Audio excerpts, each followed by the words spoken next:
Hello, welcome to SYS Systems. My name's Rob Thompson. I'm the sales manager here at SYS Systems, and I'm joined by Matt Jones from Stratasys, where we're going to talk a little bit more today about the various technologies within the Stratasys range, a bit more about Stratasys themselves, and we're going to do a series of videos as well where we're going to take a look and a deep dive into the actual technology and the machines and parts. So just want to introduce you to Matt Jones from Stratasys. Good morning, I'm Matt Jones. I'm one of the senior application engineers based in the UK, but help support the resellers such as SYS and other territories around Europe. Fantastic. So how long have you been with Stratasys then, Matt? Gosh, about 7 years, I think, but previously I worked in AM for another 11 years. So Fantastic. Bit of an old dog. That's it, yes. You've had plenty of war stories then within the 3D printing industry, I can imagine. So first of all, we just wanted to have a bit more of an insight into Stratasys as a business and sort of where we sort of sit in the 3D printing market, because certainly in the last few years 3D printing's got way more traction than we've ever seen, and I think Stratasys would be a name that people recognise but maybe don't know a huge amount about. Yeah, so 3D printing, to coin the phrase, Stratasys is a mainly polymer-based system. All the technology that we have and we offer. We don't focus on metals.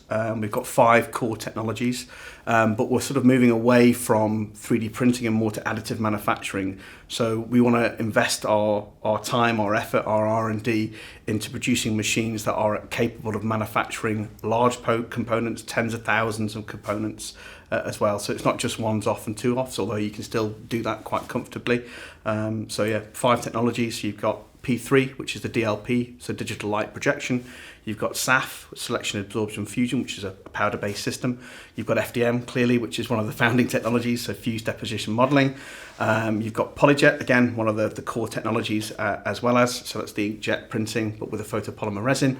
And the other one is stereolithography as well, so it's a laser-based system for large vats, so it's a top-down approach as opposed to a bottom-up, which is the DLP. Fantastic. So as you say, we're really focused on the polymer side of things at the moment, and I think people would obviously be aware of metal 3D printing, but we have some advantages with some of these sort of super polymers, more exotic materials, where we can actually replace metal parts, you believe, with some of these materials. Yeah, so one of the key ones is the nylon 12 CF. That was the first sort of chopped fibre material that we had released out, so you can replace definitely some metal components, depends whether they're heavily load bearing and if they're structural parts as well.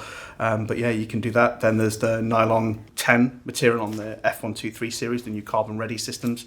Again, so it's not as strong as nylon 12 CF, but certainly again you can replace some metal components, and there's ABS, carbon fibre filled, as well as on those systems. So yeah, you can definitely replace metal components with them. Fantastic. So it's quite a unique proposition then that Stratasys has with the 5 technologies there, and almost an end-to-end offering really, through prototyping, manufacturing aids and jigs and fixtures, all the way through to sort of hopefully the sort of holy grail, if you like, which is printed end-use parts, which people always want to get into, don't they? Yeah, I think it's nice to touch on all of those points of product development cycles, and whether it's on a manufacturing line or end-use parts. So we're very lucky to have tens and tens of thousands of parts flying on aircraft, on vehicles, whether that's trains or cars, whether that's within the defence sector.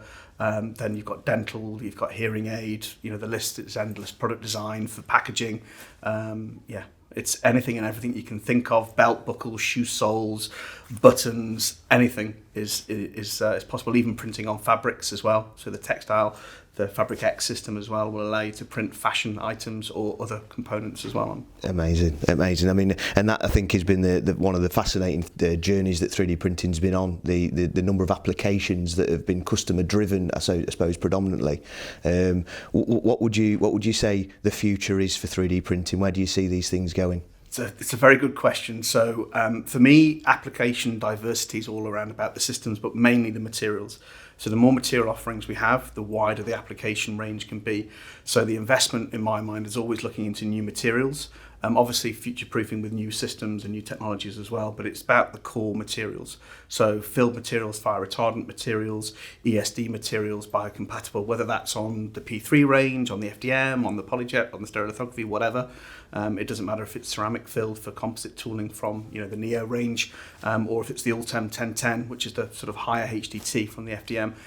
Again, the future is expanding the material portfolio, which will unlock more applications. That's fantastic. So I think it's probably worth just elaborating a little bit on in terms of the material development from Stratasys then, because it's always predominantly been materials driven from the Stratasys R&D team.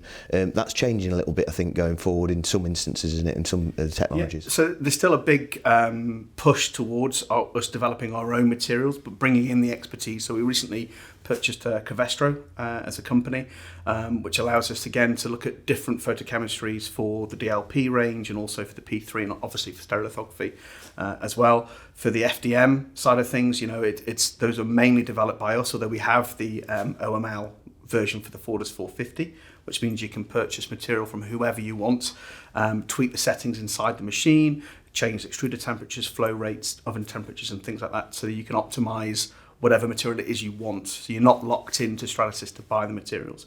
That used to be the case where we've opened it up now and you can start to play. You've obviously got the preferred materials, which is our existing material portfolio.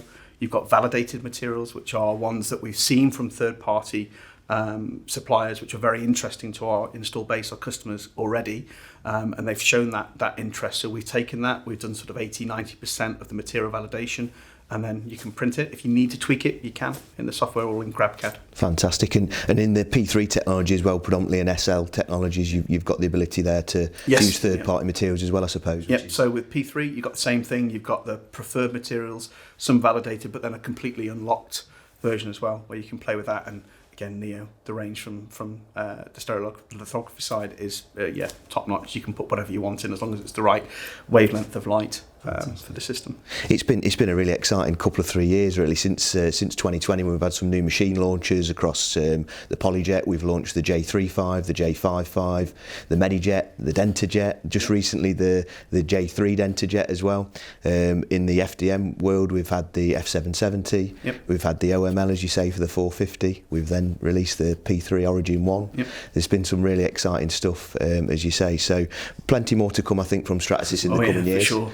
And as you say, probably a focus there on material development, which will help us to delve deeper into the applications and give people that stronger ROI and benefit in terms of obviously procuring one of these machines and having it on the shop floor. Yeah, it's looking at the total cost of ownership of the system, the cost per part as well. So it's, as when you said 3D printing at the beginning, the prototyping, this sort of stage, now it's looking at how many parts we can produce in a year and making sure that the cost per part equals or is less than that of injection molding or the traditional methods that were typically done. So when we're replacing metal components for, sort of CNCing, we're printing a part 912 CF, for example, it's a case of, we want to be able to print that part and it be cheaper than and quicker than a traditional method. Not in all circumstances will that be the case, but in most of them it is. So you get big cost savings, 80-90%, time savings, the same as well. It's a good way forward, I think. Fantastic. Well, I mean, we could talk all day, I think, about some of the benefits of Stratasys and the different technologies we've got. What we're going to do really is go through a various range of the technologies on some other videos that we're going to do, so stay tuned in with us. We're going to go have a deeper dive into the different technologies that we've got and some of the applications, and then we're going to stand in front of the machines and give you a technical brief on the machines as well. So thank you very much.